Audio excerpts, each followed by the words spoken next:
Então, bom dia, boa tarde para todo mundo. Bem-vindos. Hoje é um começo de férias, né? A gente quase cancelou essa reunião por conta disso, mas eu achei que não precisaria, né? Quem está por aqui, quem está no dia a dia, está aparecendo aqui, são super bem-vindos. Depois a gente compartilha também a gravação. Bom, eu de quando em quando apareço por aqui para fazer uma reunião dessas. Eu imagino que muitos de vocês, sei que muitos de vocês costumam participar no dia a dia. Emílio Telesi, bem-vindo, querido. Muitos de vocês costumam, em algum momento, já estiveram com a gente, né? Alguns vêm pela primeira vez. Então, é sempre bom a gente lembrar que o valor maior para a gente nessa reunião é o valor de ser uma reunião aberta ao público. Então, quando a gente fala de saúde, né, como um bem público, é um tema que tem que ser aberto, discutido, enriquecido, né, para as pessoas de modo geral. Aqui a gente está falando sempre de saúde. Né? Tem alguém que está com o áudio ligado? Se puder desligar, a gente agradece.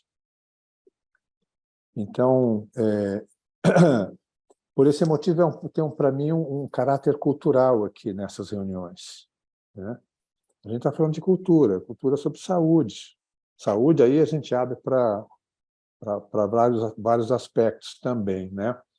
E lembrando que essa área integrativa que a gente aborda aqui, ela é sempre um convite para a gente olhar para a saúde por outros ângulos, não ângulos melhores, né? Mas enriquecer o olhar. Né? A gente se vicia muito, a nossa cultura nos viciou em olhar saúde, sempre conversando sobre saúde e doença, né? Sempre dentro de um eixo um pouco fechado. Né? E, normalmente, a gente pensa em saúde quando a gente está, de fato, falando de doença. Né? Os nossos hospitais, nossas instituições de saúde, normalmente elas são instituições voltadas para a doença, né? Dedicadas à doença, o que é muito bom, quando a gente precisa, é excelente. Né? Mas, em termos de evolução do contato humano, do conceito humano sobre saúde, isso chama a nossa atenção. Né? Então, como é que a gente olha para a salutogênese? Como é que a gente olha para a saúde em si? Qual é o conceito que a gente tem da saúde no seu sentido natural mesmo? O que é saúde, se a gente pensar assim, a saúde perfeita? Né? Normalmente a gente vai falar de saúde e começa a falar de doença. É assim que acontece. Né? E das dificuldades, dos problemas, etc. Né? Então, para mim, esse fórum aberto que a gente tem aqui é sempre uma oportunidade da gente olhar mais uma vez para o tema da saúde, né? Enriquecer esse tema, né? Que isso seja, de alguma maneira, inspirador e talvez educativo também para todos nós que estamos aqui, na nossa relação com a nossa própria saúde, né? E para aqueles que, dentro dessa sala, né, que são profissionais de saúde, né, que isso também seja uma maneira de ampliar um pouquinho o seu olhar. Se você é médico, se você é fisioterapeuta, se você é um professor de yoga, que também para mim é um profissional de saúde, né? Se você é um psicólogo, né? Então, todos nós podemos, devemos, né, seguir adiante na busca de um entendimento maior sobre saúde. E essa área integrativa, ela é cheia de provocações nesse sentido. Né? Muitas vezes a gente está falando, buscando um conceito mais atualizado, mais contemporâneo de saúde, mais para o futuro, como é que a gente vai olhar para a saúde, e a hora que você se vê, você está olhando para os conceitos tradicionais de saúde. A gente vê que lá para trás, o olhar sobre a saúde já era um olhar muito rico, muito complexo também, muito abrangente, né? E muito, de fato, um olhar para a própria saúde. Né? Então é curioso isso, quando a gente olha para frente, a gente entra em contato com aquilo que já passou. Né? Quando a gente deseja fazer mudanças nos nossos conceitos, e a gente acaba se inspirando, muitas vezes, lá no conhecimento mais para trás. Então eu preparei uma voltinha com vocês para a gente falar um pouco dos fundamentos. Eu já comecei falando, né, dos fundamentos, como eu vejo, como o nosso grupo vê no Sírio-Libanês, sobre os cuidados integrativos, e, ao mesmo tempo, eu também preparei um pouquinho assim, para contar um pouco do que a gente vem fazendo, né? Nada de muito novo dentro das minhas participações aqui. Essa que eu acho que é a minha participação melhor, é comentar um pouquinho sobre os cuidados integrativos como uma filosofia até, né? E mostrar um pouquinho como está na prática da gente, na rotina da gente, né? Então, eu vou compartilhar uma tela. Eu sempre tenho vontade de não compartilhar a tela, mas eu acho que vai servir para a nossa conversa compartilhar uma tela. Deixa eu ver se eu chego aqui. Será que está todo mundo vendo a minha tela grande aí? Sim. Sim, né? Tá bom. Então, olha, isso já é uma tríade que está já dentro do comentário que eu estava fazendo, né? São muitos os saberes humanos, né? A gente tem saberes que vêm da ciência, tem saberes que vêm do intelecto, saberes que vêm da nossa experiência, saberes que a gente tem só quando a gente sofre dos sofrimentos, saberes da experiência de felicidade, né? Saberes tradicionais, saberes genéticos, geracionais, culturais, né? A gente transita pelo mundo, a gente anda pelo mundo, pela nossa própria vida, em busca de si mesmo, talvez, de saúde, de felicidade, e etc. Né? E os saberes são, digamos, um alimento muito importante dentro da nossa caminhada, né? Então, a gente tem uma certa tendência a pensar que nos dias de hoje, né, os melhores saberes são os saberes da ciência, né? Então, eu quero relativizar isso um pouquinho, né? Acho que a ciência traz para a gente informação, né, e conhecimento que são absolutamente essenciais, principalmente nos dias de hoje, né? A gente tem uma história, né, do saber científico que impacta muito na nossa vida, né? Não preciso dar exemplo, né, mas a gente sabe, né? Se a gente pensar em termos de medicina, se pensar tudo que se aprendeu da farmacêutica, das técnicas cirúrgicas, das técnicas de anestesia, que foram importantes também, né? Dos saberes sobre fisiologia, sobre anatomia, todo saber científico, né, de diagnóstico, todo saber científico que certamente nos serve e muito, faz parte da nossa vida nos dias de hoje, né? E é muito importante, né? Porque eu nunca acho que as coisas estão sós, né? Então, é importante trazer isso para mim no contato também com o saber da tradição, né? Tradição, a gente pode pensar desde aquelas tradições mais milenares, como, por exemplo, a Ayurveda, a medicina tradicional chinesa, a medicina tibetana, né? A yoga, o Tai Chi Chuan, o Qigong, né? O Jinshin Jutsu, né? Muitas práticas que são práticas e saberes e filosofias e medicinas mesmo, né? Que são tradicionais. Muitas são milenares, são verdadeiros patrimônios da humanidade, eu diria, né? Sempre tem que fazer o mesmo comentário quando eu falo de tradição, né? Porque muitas vezes a gente pensa que tradição é alguma coisa que é lá do passado, né? A gente pensa em tradição como algo fechado, blindado, né? E que já não nos serve mais, né? Para mim é importante olhar para a tradição como algo que é vivo, que continua se transformando, né? E que ainda nos alimenta de alguma maneira. Então, o Gustav Mahler, esse compositor alemão que é muito conhecido, ele dizia essa frase que eu sempre vou repetir, em que ele dizia que a tradição não é uma devoção às cinzas, mas a preservação da chama, que eu considero um comentário que mostra para a gente melhor o que a tradição faz na nossa vida. A gente não está olhando para cinzas de algo passado, a gente está falando da tradição como algo que preserva um saber, um conhecimento, uma essência, uma chama, como diz a nossa frase, né? Então, isso é muito dos dias de hoje, né? A gente fazer essa conversa, trazer essa conversa da tradição com a ciência. É isso que os cuidados integrativos, ou a medicina integrativa, ou a saúde integrativa, está trazendo para a gente, a possibilidade de a gente ter uma conversa entre ciência e tradição, né? A gente não pode descartar nenhum dos dois, né? E, na verdade, a gente não pode descartar nenhum dos três, porque o que, de fato, humaniza tudo isso e traz a experiência da tradição da ciência para dentro de nós mesmos, né, de cada um de nós, é a experiência individual, né? Como eu me relaciono com a minha vida, aquilo que acontece dentro de mim, né? Como eu experimento a minha relação com a saúde. Se eu tenho uma doença e tem mais 1000 pessoas que têm a mesma doença, como eu experimento essa doença é absolutamente individual. Como eu, quando eu assisto um concerto de música com mais 2000 pessoas, a minha experiência é muito individual. A experiência é aquilo que acontece dentro de mim, não são os eventos externos, né? Pode acontecer um monte de coisa fora no mundo e eu posso não ter experiência nenhuma com aquilo que acontece fora do mundo, né? Ou dentro de mim, de fato, né? Então, a gente tem hoje, como diz o La Rosa, que é um filósofo espanhol muito importante, ele diz que nós temos uma crise de experiência, né?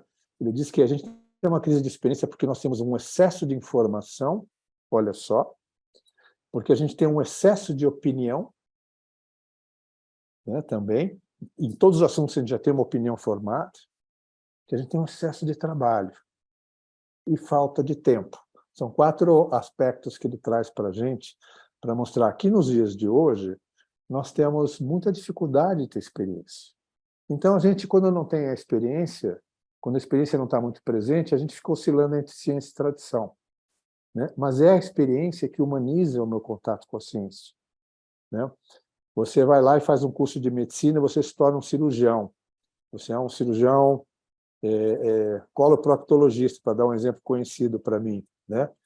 Você fez a sua residência, você começou a ter uma experiência, mas é depois de 10, 20 anos, depois que você fez 100 vezes, 200 vezes, 500 vezes a mesma cirurgia, depois que você teve tanta experiência, é que aquele saber científico que você recebeu em algum momento ocupa um outro lugar, em uma outra manifestação também.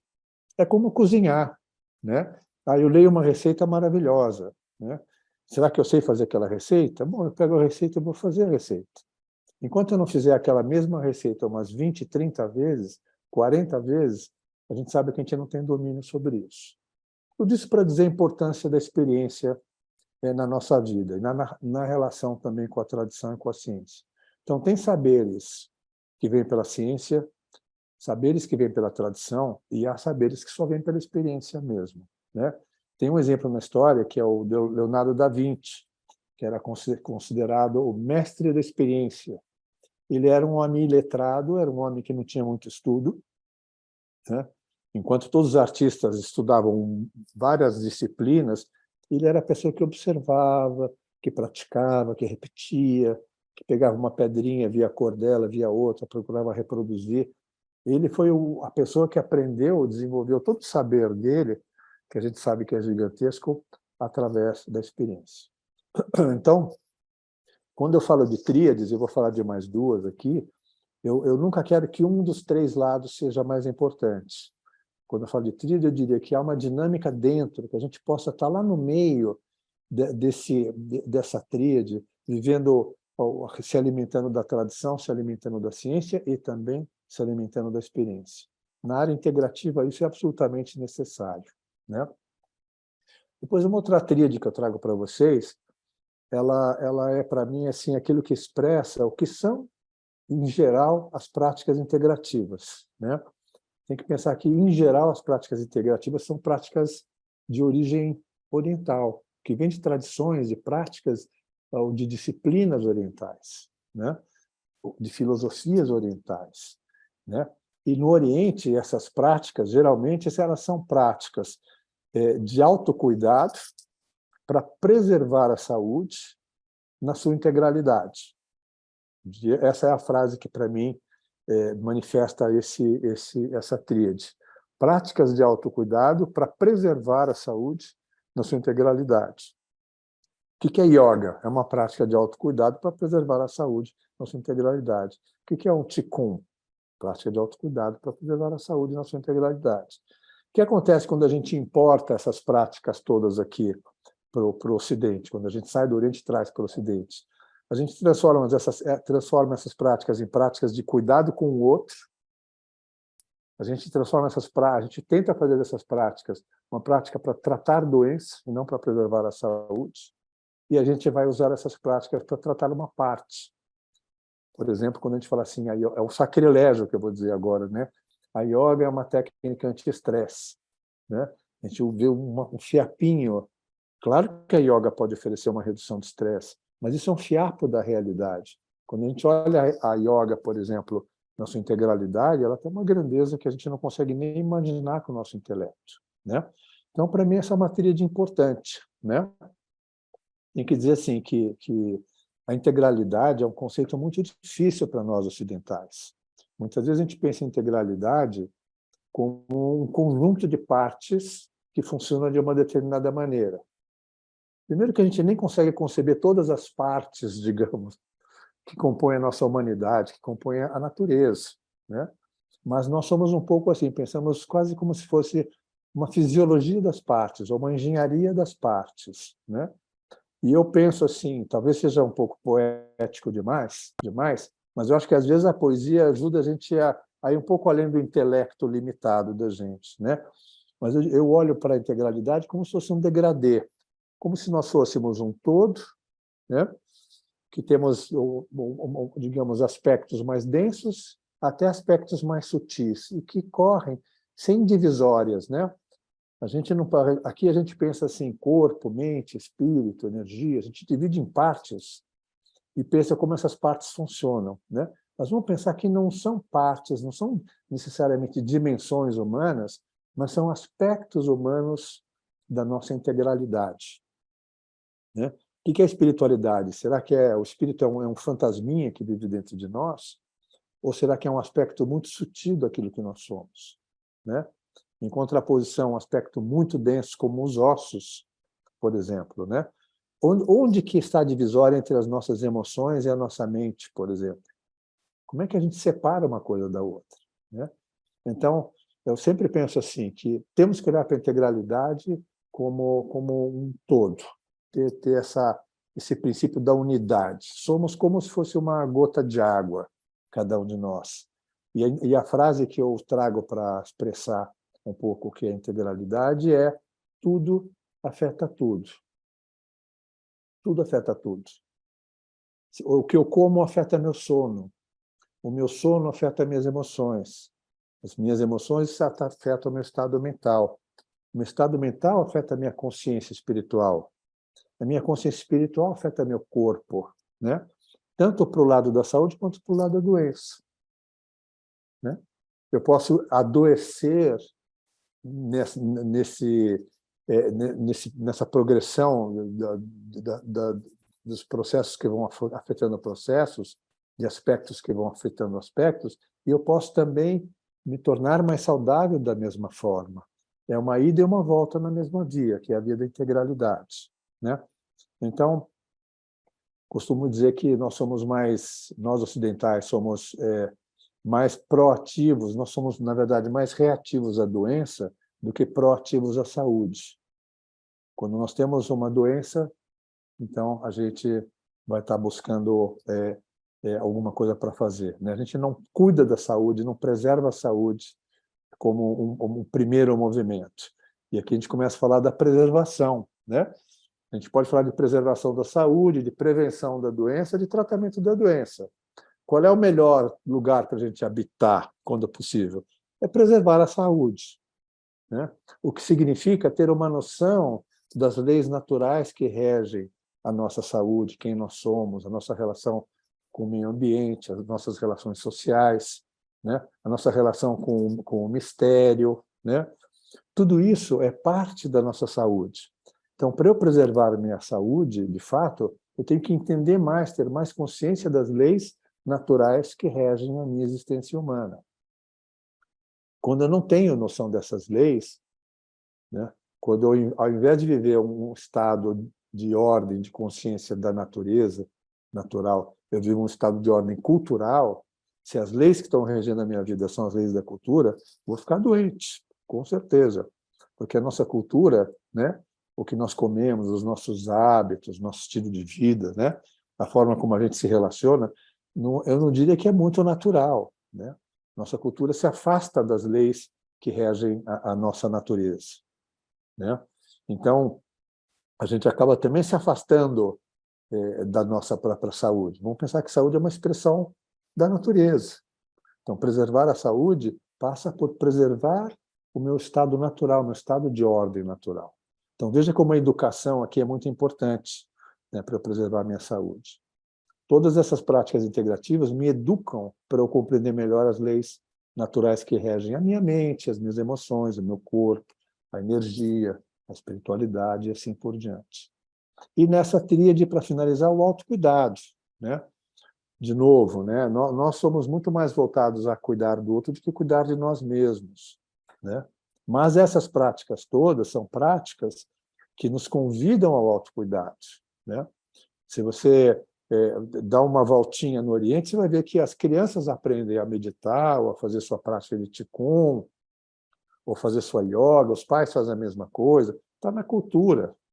O autocuidado no Oriente costuma ter um caráter mais ser a expressão de uma responsabilidade primordial que a gente tem na vida, que é cuidar de si mesmo, cuidar da própria saúde, da própria felicidade, etc.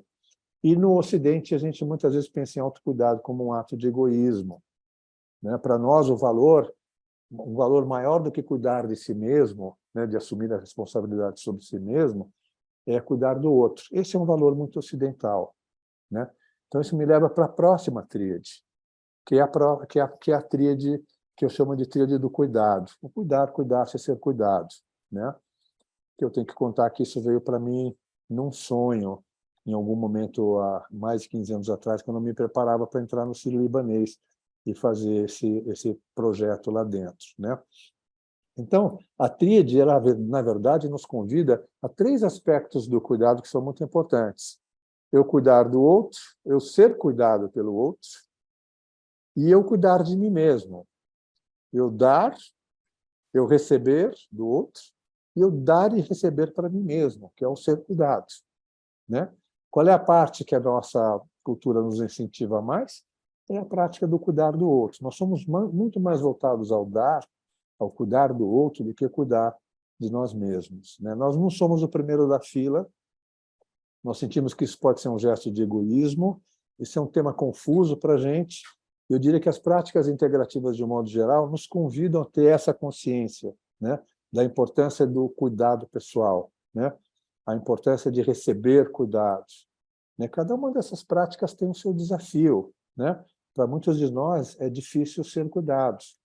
Eu sei os meus desafios de ser cuidado, receber cuidado. É um grande desafio. Para mim é muito mais fácil dar, cuidar do outro, né, do que ser cuidado pelo outro.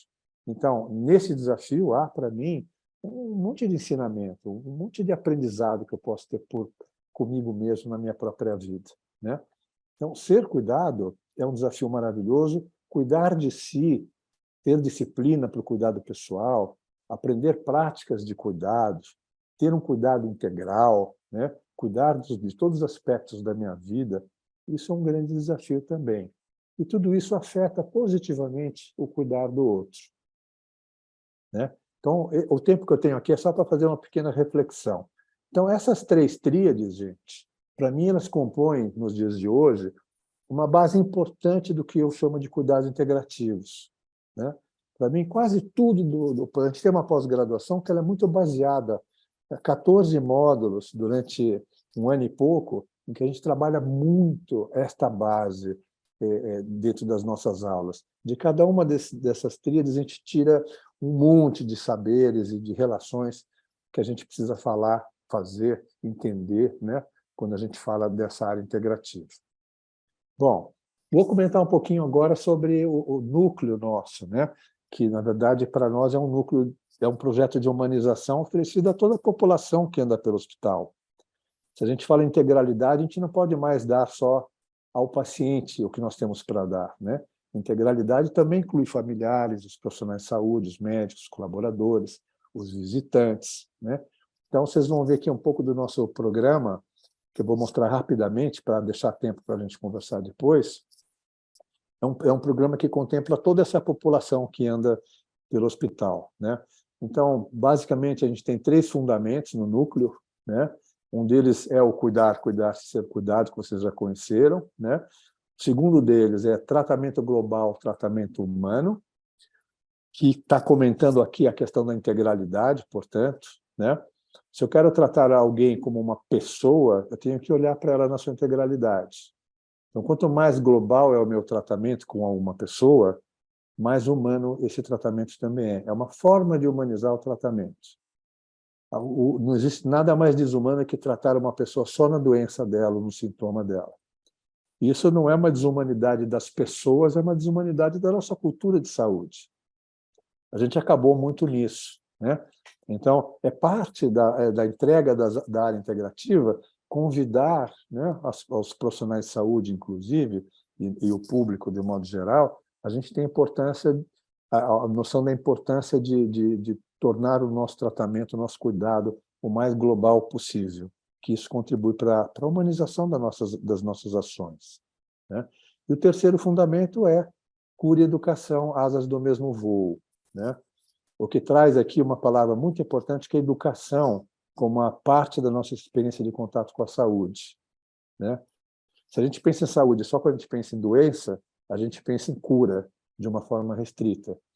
Se a gente pensa em saúde como algo a ser cultivado no dia a dia, se a gente pensa em saúde integral, né? Se a gente está pensando em todos os cuidados necessários, educação é absolutamente essencial, né? Então, eu digo que são asas do mesmo voo, porque é a mesma experiência. A gente não consegue, ou não deveria conseguir, de fato, separar um processo de cura, no seu sentido maior, de um processo de educação, né? Por isso que vocês vão ver, daqui a pouco eu vou contar para vocês, a gente faz um trabalho de educação e autocuidado no quarto do paciente, né? Para que o paciente se eduque para participar ativamente do seu próprio processo, né? Esse próximo slide. Então, eu vou comentar brevemente algumas coisas que a gente faz lá, né? Então, em termos de assistência, de atendimento ao outro, a gente atende no ambulatório do Sírio-Libanês, que são os chamados núcleos de medicina avançada, né? São 50 núcleos que a gente tem no Sírio, né? Normalmente, a gente é dos que mais atende dentro do hospital, o que é uma informação que eu preciso dar, não para trazer nenhum tipo de glória para o que a gente faz, porque não se trata disso, mas para dar uma informação importante. O público está interessado naquilo que a gente faz, né? Atualmente, a gente tem feito algo entre 2.000 a 2.500 atendimentos ano nos núcleos, no ambulatório e nos quartos dos pacientes também, o que para a nossa área é um número bastante significativo. A gente também atende no quarto do paciente, evidentemente, nos boxes de quimioterapia, na UTI, em qualquer lugar do hospital a gente atende. Nosso crachá entra em qualquer lugar para a gente poder estar contribuindo com o que a gente tem para contribuir, né? Aí a gente faz também no quarto do paciente, que eu estava dizendo, né? A educação em autocuidado, né? Muitas vezes em cuidados paliativos, ensinar a respirar, a relaxar, a botar a atenção para dentro, a estar mais presente, mais atento a si mesmo, né? Tudo isso são, digamos, recursos instrumental que são muito importantes para que a gente possa ajudar o paciente a participar de forma mais ativa e responsável do seu processo. Que seja o processo de morrer, que seja o processo de se curar de uma doença, né? Então, a gente valoriza muito essa noção do autocuidado, de assumir a responsabilidade e de se educar para isso, né? Também a gente atende no Sírio os colaboradores, num projeto que se chama CQC, Cuidando de Quem Cuida, né? O Sírio atende os seus próprios colaboradores. É um programa muito bacana, não vou ter tempo de falar, e a gente também atende lá os colaboradores, né? Em termos de ensino, de educação, no IEP, né, a gente faz as nossas reuniões científicas, essa é uma delas. A gente vem fazendo isso desde 2008, né, todo mês a gente tem uma reunião. A gente tem um número, quando era presencial, a gente tinha um número muito grande de pessoas, entre 2.500 a 3.000 pessoas por ano, que vinham nas nossas reuniões. Agora a gente nunca sabe, como o pessoal já sabe que a gente grava, né, espera chegar a gravação para poder assistir, né?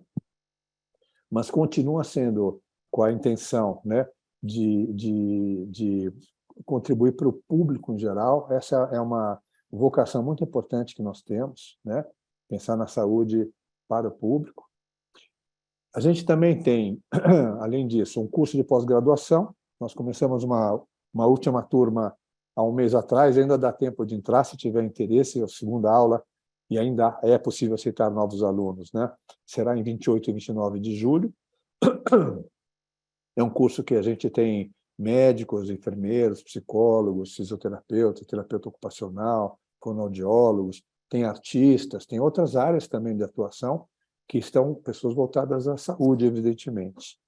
A gente também tem um curso de Fundamentos em Cuidados Integrativos, uma introdução à saúde integral, que é um curso de 9 aulas online, 9 noites de quinta-feira, das 7 às 10. A gente vai começar dia 14 de setembro. Depois, se vocês tiverem vontade, vocês podem procurar essa informação. É aberto ao público e tem algumas pessoas que estão aqui que dão aula para a gente nesse curso também.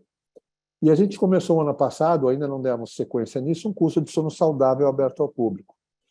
Eu, o Maurício Banhato, que é responsável pela medicina do sono no Sírio, e o Marcos Zanetti, que é um psiquiatra que trabalha também, inclusive, também na área do sono, em outras áreas também, evidentemente.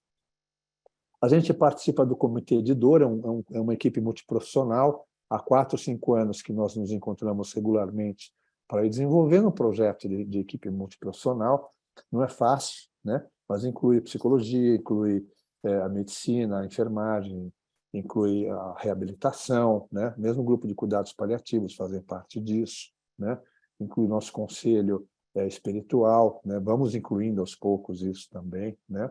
Então, é um comitê que saiu daquela área mais exclusivamente da medicina, do tratamento da dor exclusivamente, de parte para um conceito da dor total, um olhar mais aberto para isso. E, para isso, a equipe multiprofissional é absolutamente necessária.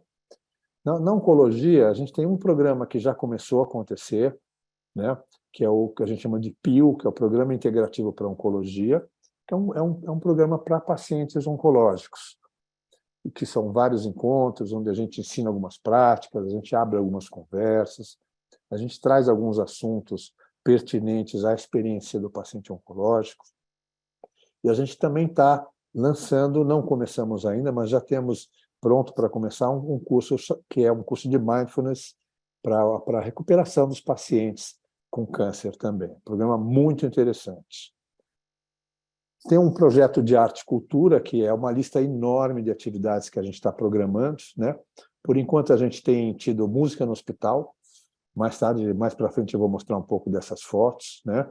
Nós temos 2 duos maravilhosos que trabalham com a gente, né? O Luiz Amato e a Adriana Holtz, que trabalham com música mais erudita, né? E o Ítalo Peron e o Fábio Peron, que trabalham mais com música popular. São músicos maravilhosos, que vêm andando pela UTI, pela pediatria, pelas salas de espera dos andares de internação, em vários lugares do hospital. A gente também faz, nesse projeto de arte, a música contemplativa, né? E nesse momento, eu recuei desse projeto, porque eu ainda não achei um horário que funciona bem. É um momento de música contemplativa, reflexiva, na sala de silêncio, né? Aberto a todos. A gente está começando uma oficina de poesia para colaboradores, para lançar um projeto de poesia para colaboradores no Facebook do Sírio, que chama Workplace, né? E a gente já fez, a gente começou com a semana de meditação, a gente vai ter uma próxima semana de meditação com um tema que é essencial, que é o tema da pausa, que é para fazer uma campanha para que as pessoas tenham pausa nas suas vidas. Tudo isso a gente concebe como parte do projeto de arte e cultura no Sírio. Também a gente tem há alguns anos um conselho espiritual, que eu tenho uma parceria muito importante com o Roberto Miguel, que é um capelão que mora na Flórida, na verdade, mas que está sempre por perto. O Sheikh Mohammed, que é também um líder da religião muçulmana, né? A gente tem outros profissionais de outras tradições, a gente vai criando um conselho, lembrando que essas iniciativas elas não fazem parte da cultura do dia a dia de um hospital, né? Então, tudo isso, há todo um trabalho, uma velocidade muito devagar para a gente funcionar, né? A gente faz parte, nós temos feito parte, criamos junto com outros grupos, um comitê de espiritualidade que inclui paliativos, psicologia, enfermagem, para começar a aplicar certos protocolos com os pacientes na questão da espiritualidade. A gente tem uma terça-feira por mês, toda primeira terça do mês, um encontro com a Maria Júlia Kovacs, que é uma pessoa muito querida, que tem muita experiência, já esteve aqui com a gente também numa das nossas reuniões, muita experiência na questão da morte, Falar de morte, na verdade, é falar de vida. São encontros muito enriquecedores. Já vou mostrar isso mais para vocês. E a gente vai procurando desenvolver uma capelania que não seja a chamada capelania paroquial, né? Que é só de uma religião, a religião própria do hospital. É uma capelania mais profissional, que inclui outras tradições, outros olhares para a espiritualidade, né? Os nossos programas para colaboradores e profissionais, que são muito caros para a gente, muito queridos e muito importantes, a gente dá cursos de yoga e meditação para residentes e também yoga e meditação só para médicos. Então, médicos aqui da nossa sala, desse momento, estão convidados. É só pedir informação, a gente passa para vocês quando isso acontece. O Rodrigo Jacobian, que também é um médico, dá um curso que dá esses cursos de yoga e meditação. A gente tem um projeto Cuidar-se, né? Que é um projeto para estimular o cuidado pessoal. Isso é tudo para colaborador e profissional de saúde, né? De forma presencial, a gente também faz online com grupos e a gente também lança vídeos no Workplace, que é o Facebook do Sírio-Libanês, para os colaboradores. Todo dia de segunda-feira a gente tem um programa que chama Praticar, da 12h30 a 1h30, aberto a todos, onde a gente tem mindfulness, tem Jinshin Jutsu, tem Tai Chi, Qigong, yoga e meditação, técnicas de relaxamento mente-corpo, todo dia, sem falha, na sala de silêncio, no bloco C, quarto andar, é aberto ao público, venha que estaremos lá para receber vocês. E a gente começou um projeto, um programa durante a pandemia, chama Praticar em Loco, em que a gente vai no local onde as pessoas trabalham, a gente faz uma prática de 10, 15 minutos com grupos pequenos, que no momento onde a gente tinha que ter um distanciamento e todo um cuidado, isso era muito importante. Mas o programa foi tão bem aceito que a gente tem tido hoje em torno de 1.500 participações por mês dos nossos colaboradores nas nossas práticas, né? Então, vou mostrar um pouquinho para vocês de números sobre o Praticar em Loco. Primeiro, esses são números do Workplace, né? Quando a gente coloca os nossos vídeos lá, de janeiro a outubro de 20 a 22, nós tivemos quase 120 mil visualizações de 9 mil colaboradores, o que é um número bastante expressivo, né? Pessoas que assistem nossas aulas de mindfulness, de yoga, de meditação e etc, né? Agora, o Praticar em Loco, esse que a gente vai nos lugares, eu vou compartilhar um pouco de uma avaliação que a gente fez, né, que a Ângela Sossi, que está aqui com a gente também, organizou, e o grupo todo faz parte disso, de uma avaliação que a gente fez sobre a nossa ação no Sírio, né, para vocês terem uma ideia. Então, na Bela Vista, lá na central do Sírio-Libanês, a gente vai para esses locais. Em algum desses locais, a gente faz mais do que um grupo todo dia, né? A gente tem atualmente em torno de 60 grupos que a gente faz no Sírio, no dia a dia. E no Itaim, que a gente tem uma unidade lá, também a gente vai para esses lugares, né? Então, vocês podem ver que a gente vai para centro cirúrgico, para o hospital de para o laboratório, para endoscopia, né? A gente vai para muitos lugares. E na nossa avaliação, a gente percebeu que 80% dos participantes são mulheres, né? Como a gente já sabe, são as pessoas que se interessam mais por essas práticas. A gente entendeu que também a maioria dessas pessoas tem de 30 a 50 anos de idade, dando um pouco de informação para vocês, né? E a gente viu, esse é um gráfico que alimenta muito a gente, que traz muita alegria, que 95% dessas pessoas acham que é um grande benefício para elas fazerem essa prática no dia a dia, né? Esse é um slide importante que a gente mostra no hospital, para eles saberem que a gente, olha, esse é o resultado do nosso trabalho lá, né? Porque a gente às vezes fica um pouco invisível, o que a gente faz é muito fora da cultura, né? Então, quando a gente pede para essas pessoas descreverem um pouquinho qual é a experiência delas, essas são alguns dos depoimentos de forma resumida, né? Aumentou a minha paciência, a minha disposição, a minha tranquilidade, acalma a mente, alivia a mente, melhorou o bruxismo, diminuiu o estresse e a ansiedade, menos dores na coluna e assim por diante, né? São grandes benefícios para os nossos colaboradores.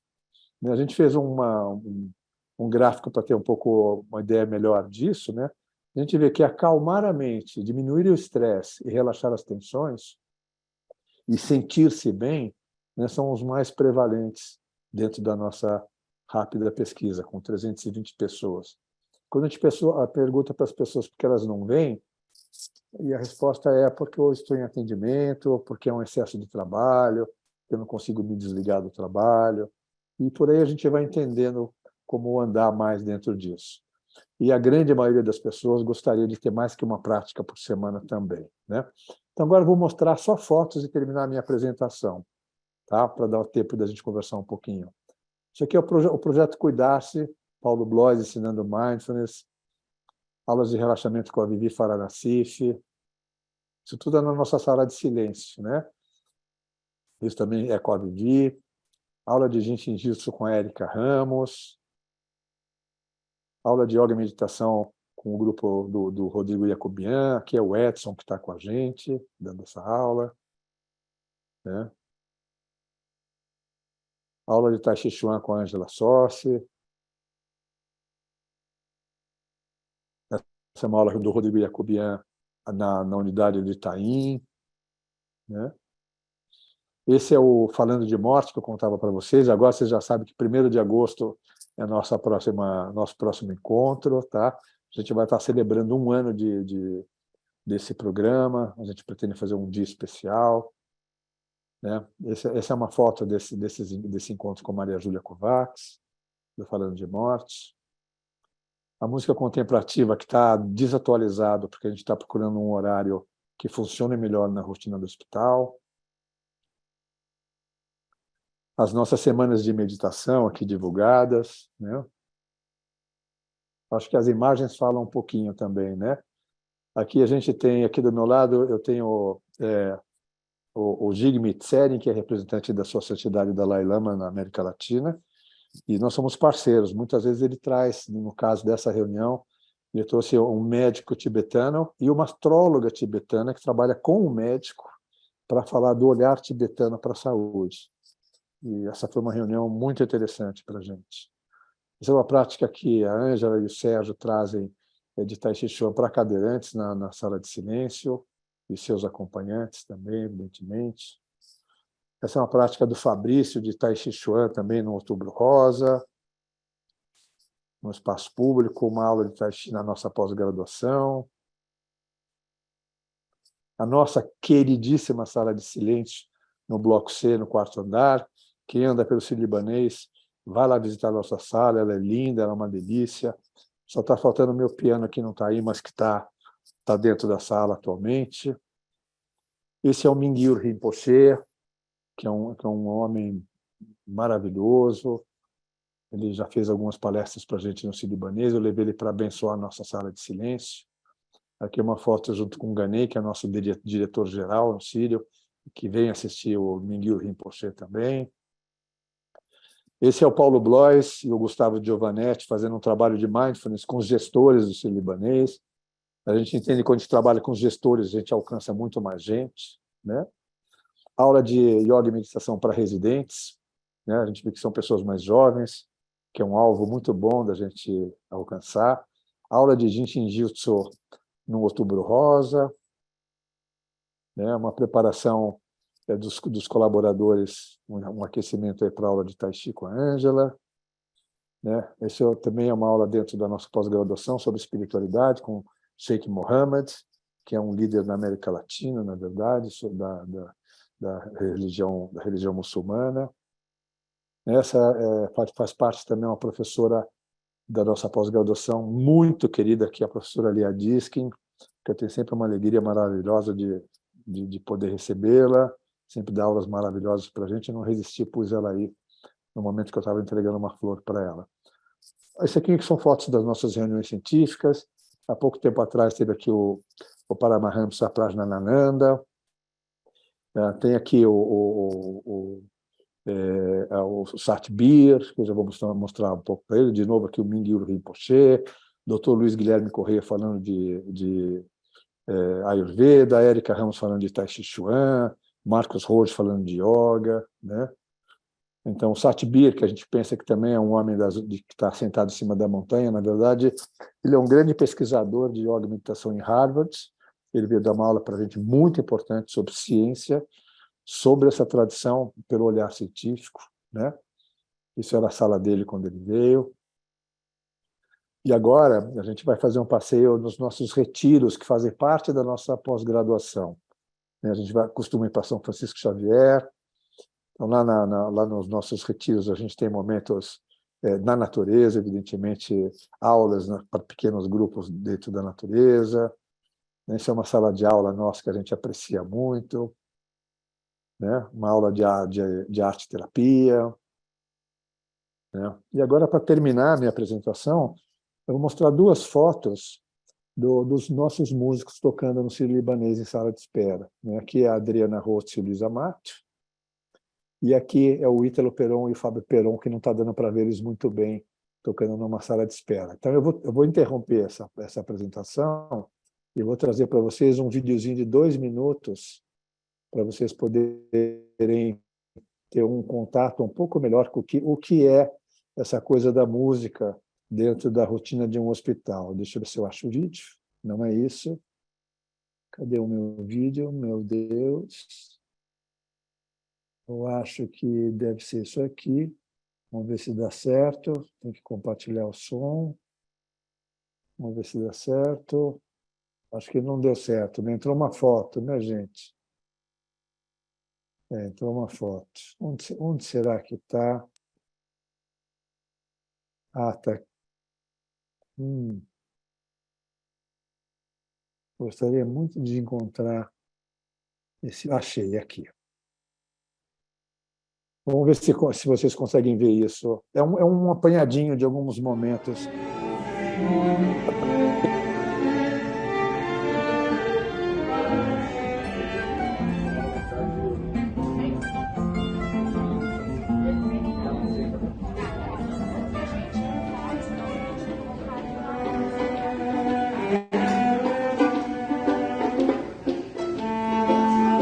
Na pediatria, né?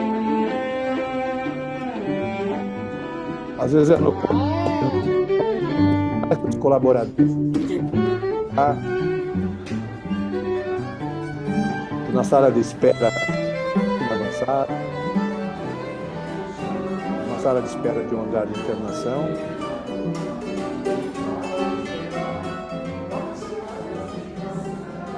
São músicos muito bons.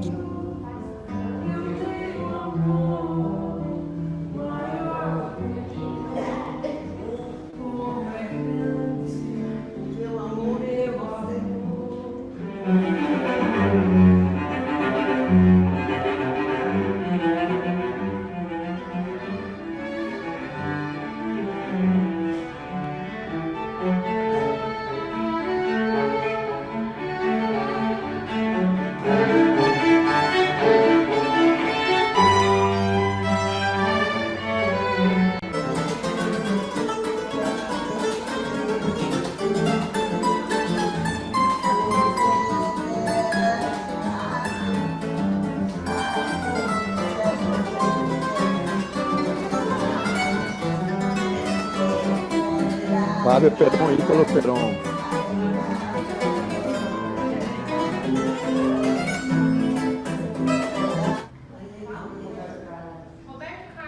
Pessoal pedindo música do Roberto Carlos.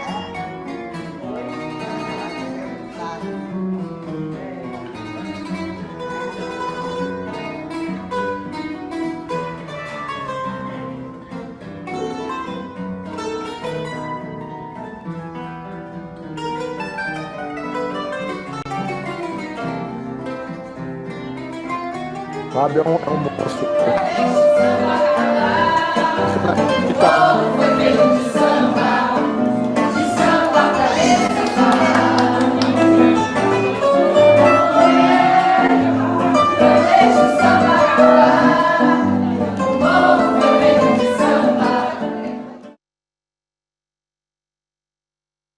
Gente, isso aí. Temos uns 10, 15 minutos para conversar, se vocês quiserem. Né? É um voo panorâmico em cima de alguns conceitos dos cuidados integrativos, alguma coisa que a gente faz no Sírio também. Né? E está aberto para a gente conversar. Quem quiser falar, abre o microfone. Se tiver mais gente, vamos levantando a mão. Tá bom? Camila.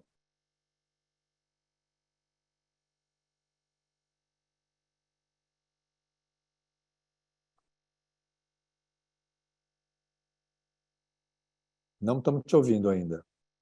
Você está com o microfone apagado. Precisa abrir teu microfone.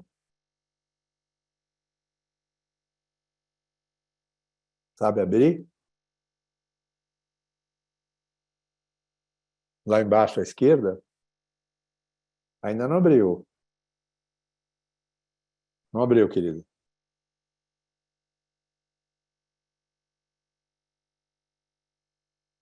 Não. Vai tentando, enquanto isso a gente vai dando a palavra para outra pessoa, tá bom? Você pega na sequência, pode ser? Camila. O anfitrião não permitiu. O anfitrião não permitiu? Anderson? É. Agora estamos ouvindo você, pronto. Ah, pronto. Oi, Agora sim. gente. Gratidão pela oportunidade. Até comentei aqui. Bom, eu queria saber, parabéns pelo trabalho primeiro. Eu tenho uma equipe, de práticas integrativas, de outras terapias. Nós fazemos atendimento online. E eu tive uma reunião agora, na quarta-feira, falando da necessidade de nós, como profissionais da área da saúde, sermos educadores, tanto vocês que estão em loco no Sírio, quanto a gente que está fora do hospital e tá para o mundo, tanto nas redes sociais, YouTube, tudo. Então, eu queria saber de você qual a sua opinião em relação aos profissionais terem que atuar nessa outra vertente, na educação do público que vai, de alguma forma, consumir uma das nossas práticas. Entendi. Bom, eu considero que é da natureza do que aquilo que a gente chama de prática integrativa, né? Serem práticas de autoeducação. Não são só práticas de autocura, são práticas de educação. Para mim, de novo, cura e educação, asas do mesmo voo, é inseparável. Como é que eu faço yoga e não me educo? Como é que eu vou fazer reiki e não me educo? Tudo me educa, né? Então, é uma parte natural, né? Então, quando a gente chama de profissional de saúde, a gente divide e chama o outro lado de educadores, essa é uma cisão cultural, né, que a gente acabou fazendo com o tempo e que a gente pode reverter e pensar que todo curador, cuidador, profissional de saúde é também um educador. Um aspecto do trabalho da saúde é a educação, né? Agora, vou voltar para aquela primeira tríade. Se eu não tenho experiência disso, é muito difícil. Então, se na minha formação profissional eu fiz lá um curso de psicologia ou de medicina, de fisioterapia, eu não fui incentivado a ter, digamos, um autocuidado, né? Eu não compreendi esse aspecto da autoeducação como parte da educação, como parte do processo de cura, né? Então, por que é importante os profissionais de saúde, as ligas dentro da faculdade?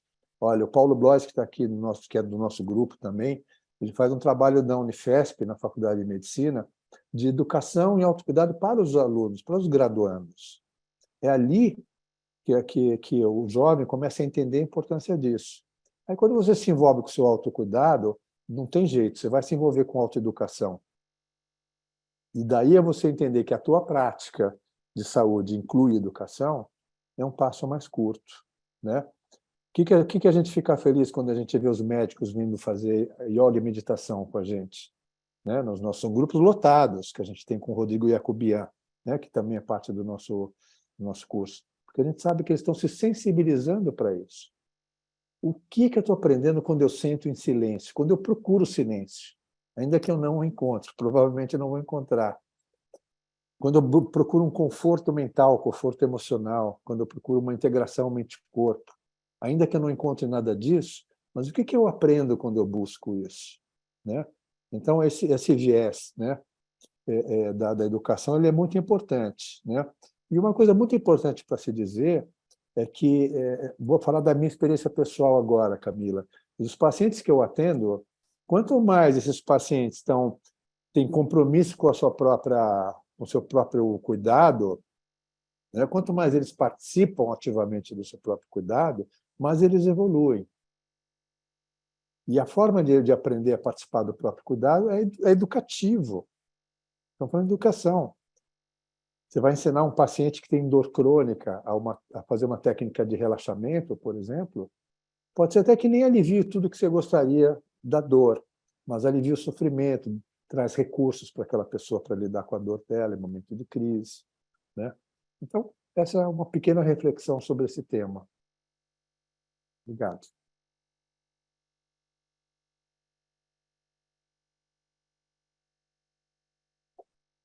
Pois não, Miriam. Boa tarde. Bom, obrigada pela participação, foi maravilhoso ver. Eu queria saber um pouquinho a respeito dessas questões que, normalmente, quando a gente chega, né, num hospital para uma oferta de práticas integrativas, isso é visto como um trabalho voluntariado. Então, eu queria que você falasse um pouquinho sobre isso, até porque nossas formações, todo o nosso trabalho tem um custo altíssimo, né? São estudos, né, científicos, trabalhos, cursos. Queria saber a sua visão sobre isso. Tudo isso é cultural, né, Miriam? Eu diria que faz talvez 20 anos, 25 anos, por aí, que as práticas integrativas estão entrando dentro das instituições de saúde de uma forma mais pela porta da frente, digamos, né? É uma relação nova, é antiga, tradicional, mas nesse momento essa configuração mais científica, ocidental, né, contemporânea de medicina, de instituições de saúde, né, não inclui essas práticas. Então, nós estamos aprendendo a ter essa relação. Então, o primeiro pensamento que se tem, muitas vezes, é que essas práticas são um trabalho voluntário, eles entram como trabalho voluntário. O trabalho voluntário é maravilhoso, sempre, né? A gente tem que honrar isso.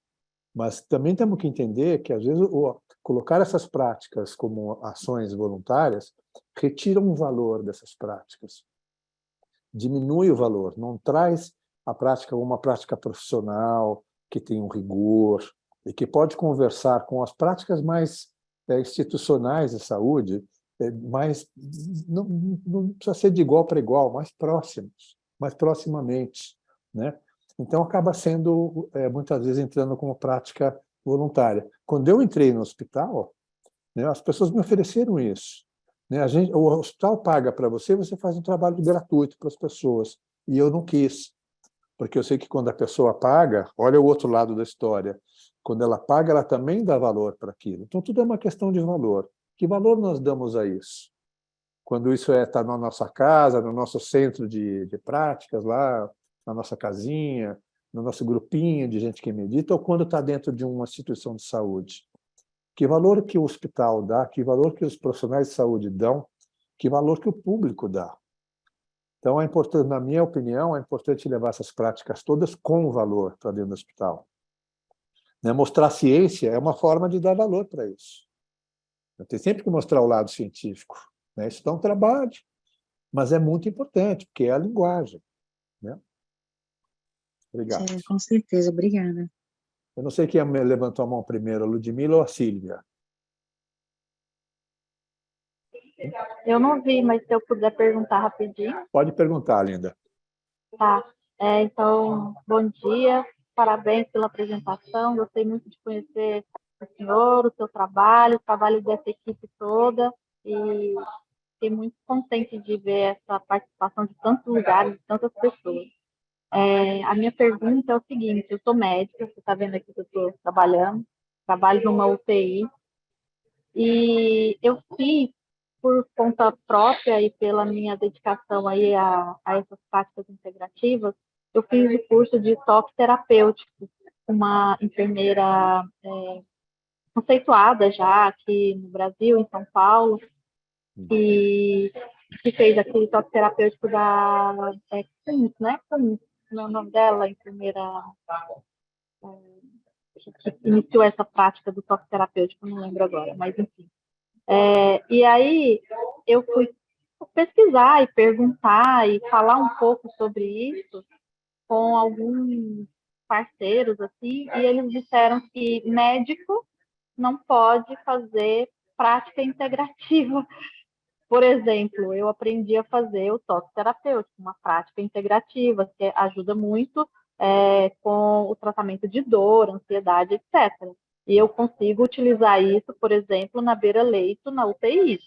E eu tenho praticado isso voluntariamente e tenho tido coisas incríveis, assim, que eu poderia ter um livro para contar.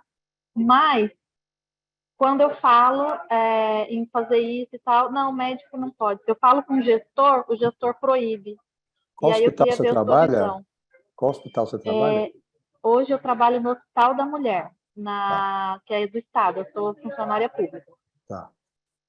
Olha, eu sempre tenho que falar uma coisa, que já acabei de falar, vou falar de novo, né? É uma relação nova. Tem muita coisa que não tem um lugar claro ainda, né? Por onde eu olho, e pelos ambientes que eu venho andando e cultivando, tem aqui o Emílio Telesi, por exemplo, que é uma pessoa que trouxe toda essa área integrativa fortemente na Secretaria de Saúde da Prefeitura de São Paulo, por exemplo, né? E que mostra que ele tem uma residência na área integrativa para atuar em hospitais, né? Muitos desses alunos, muitos dos praticantes são médicos. Olha, aqui na sala a gente tem, por exemplo, o Paulo Blois. O Dr. Paulo Blois é um psiquiatra trabalhando com mindfulness, né? Não sei se o Rodrigo Jacobian está aqui, é um médico que trabalha com yoga e meditação, né? A gente tem a Regina de Paula, que trabalha com acupuntura, né? Dentro do sírio-libanês, né? Então, não há nada regulamentado de que o médico não possa fazer isso. Não acredito que o CRM ou CFM tenham alguma regra nesse sentido, né? Eu acho que a dificuldade é porque é uma relação nova. Então, tem as pessoas que aderem, como você adere como médica, e tem pessoas que têm uma bruta resistência. É com isso que a gente está lidando. Por isso que eu sempre digo, a gente só vai ver isso funcionando muito bem, né, Ludmila, daqui uns 30 anos. Não é pessimismo. As coisas andam devagar. A gente está, olha, 30 anos atrás era guerra entre essa área integrativa e a medicina convencional. Guerra de foice, né? Hoje eu estou no Sírio convidado pelo Sírio. Trabalhei no Einstein convidado pelo Einstein, né? Então, hoje essa área toda é uma área que tá andando para frente. Mas até que a gente acabe com as dúvidas que estão aí no ar, eu acho que ainda vai levar bastante tempo. Mas quero te dar parabéns por você estar fazendo esse trabalho. E olha um exemplo do contexto, né? Quando você, como médica na UTI, faz o toque terapêutico, isso só pode ser feito de forma voluntária, evidentemente, né? Tudo é contexto, né? Obrigado, querida. Sílvia, não te escutamos. Agora, Agora sim. agora, agora sim. Bom dia a todos, bom dia, Plínio. Eu sou uruguaia, eu estou falando desse Montevideo, eu sou mestre de Reiki, e eu só queria eh, transmitir minha experiência desse curso que eu fiz no ano 2021, de Fundamentos em Cuidados Integrativos, Introdução à Saúde Integral. Eu queria dizer que foi um curso muito extraordinário para mim. Abriu muito minha cabeça,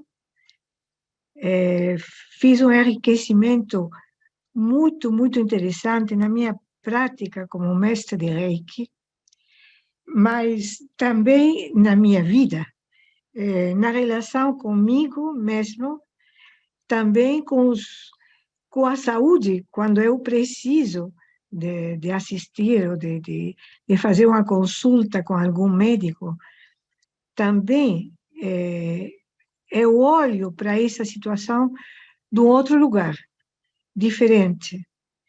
E eu recebi essa informação da que o Plínio falava de uma forma muito, não só enriquecedora, mas de uma forma muito ordenada, muito clara para mim. Eu agradeço muito isso tudo e quem sabe, talvez um dia eu consiga trabalhar um pouco no Uruguai nessas áreas ou abrir algum panorama um pouco mais esclarecedor para a medicina aqui, integrativa. Eu sempre penso nisso, só dar um passo, mas eu acho que eu vou conseguir. Plínio, muito obrigada.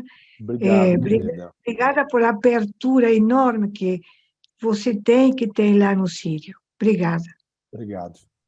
Eu fico muito feliz de ter a Sílvia, o Juan e a Adriana, que são de minha família uruguaia, meus queridos companheiros de Rick. Muito contente de estar com vocês acá também igual. Eu queria dizer que teve uma... Eu dei uma olhadinha rápida no chat. Agora alguém falou que tem um curso de pós-graduação em medicina integrativa regulamentado. O curso do Círio também é regulamentado pelo MEC. O do Einstein também é, né? E é muito bom. Tem caras diferentes. Tem um na Unifesp também, de cuidados integrativos. Acho que também deve estar começando no Oswaldo Cruz, né? Então, há cursos por aí que são regulamentados. Isso já está andando, né? O comentário que eu quero fazer sobre o que a Sílvia falou, que esse curso, né, não queria fazer muita propaganda, mas eu não posso deixar de oferecer isso, né? É um curso de 9 aulas que dá um olhar bem geral para isso, né? A gente fala de saúde e natureza, saúde e arte, espiritualidade e saúde, estilo de vida e saúde, o repertório dessas práticas. É quase como se fosse o conteúdo da pós-graduação, muito resumidinho, né? Mas a gente traz professores muito, muito interessantes. Aqui a gente tem alguns desses professores, né? Então, estão convidados. A gente começa dia 14 de setembro. Entrem no site do Círio, se vocês tiverem vontade de fazer. Tá bom? Mais alguma última pergunta?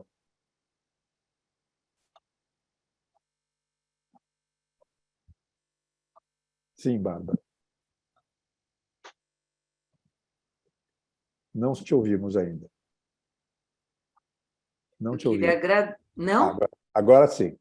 Eu queria agradecer muito, em primeiro lugar, por tudo que a gente aprendeu hoje, pela sua explicação tão legal, tão interessante, tão esclarecedora. Eu estou aqui porque há 4 anos atrás, uma grande amiga minha estava muito mal, teve um câncer, e eu nunca tinha ouvido falar, nem as filhas dela, que são 4, e ouviram alguém que indicou e foi feita um cuidado integrativo, paliativo para ela. Eu acho que foi a coisa mais linda, emocionante que eu vi na vida, que não é curta. Então, se a gente conseguir, infelizmente, eu não sou médica, mas se vocês conseguirem que isso se torne uma prática normal entre os médicos, ou seja, quem for, eu acho que vocês vão acrescentar muito. Foi a única pessoa que eu vi que passou por isso e teve uma partida muito emocionante por causa da ajuda, foi no Einstein. Então, parabéns, emoção, e eu fiz uma DAV, Direito de Diretiva Antecipada de Vida, porque, como eu disse, meus filhos moram fora, meu marido faleceu e eu estou sozinha aqui. Tem que deixar tudo encaminhado, né? Tudo. Inclusive, a pessoa que vai cuidar de mim, é a Naira Ojaes. Muito bem. Maravilhosa. Maravilhosa. Então, parabéns para o Círio, parabéns mesmo. Bom. E para você. Obrigado, meu amor. Eu vou encerrar para não ocupar muito tempo de vocês. Mandar meu beijo aqui para muitos queridos, Raimunda, Maria, Ana Paula, que estou vendo, Nelly, Flávia, Cida, minha mulher, que está aqui também, de cabelo novo hoje. Rosi. Então, um beijo para todos. Tá? A gente vai estar aí de novo no começo de agosto com essa conversa. E quando sair a gravação disso, a gente compartilha também. Tá bom? Muito obrigado pela presença de vocês. Boas férias. Obrigado. Boa semana. Obrigada. Até breve. Tchau. Muito obrigada. Obrigada, um abraço. Valeu demais.